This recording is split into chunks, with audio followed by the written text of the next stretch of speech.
Exona është ekipi gati psiqikisht, emocionalisht për ndeshjen e nesërme pasi vim nga një tjetër rezultat pozitiv në Europë.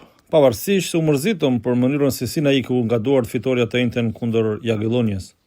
Po, sipas mendimit tim, ditën e njëjtë edhe pse ndeshja mbaroi 1-1 dhe pëson gol sekondat e fundit, mendoj se për ekipin tonë ishte një rezultat shumë i mirë edhe mbi të gjitha një paraqitje shumë e mirë, një ndeshje shumë e luftuar deri sekondat e fundit.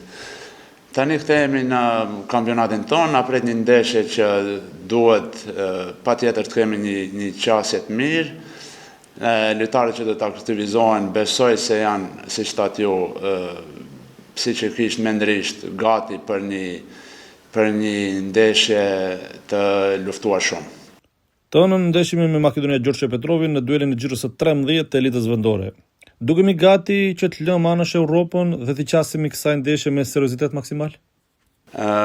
Po, patjetër, neve veç më besoj se jemi gati, kemi diskutuar gjitha mënyrat se si do i qasim kësaj ndeshjes.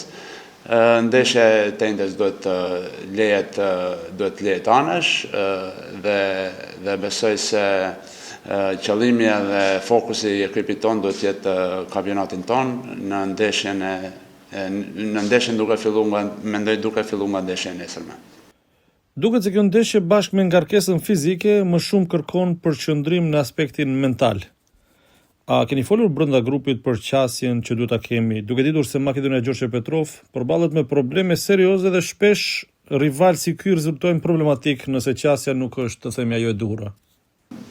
Patjetër, neve gjithë ekipeve u qasemi maksimalisht, nuk është se na interesojnë problemet e huaja, më shumë merremi me mënyrën se si neve do luajmë, edhe këtë stafi i trenerëve na ka bërë shumë qartë, nesër duhet patjetër një fokus maksimal dhe një qasje dhe një angazhim shumë i madh.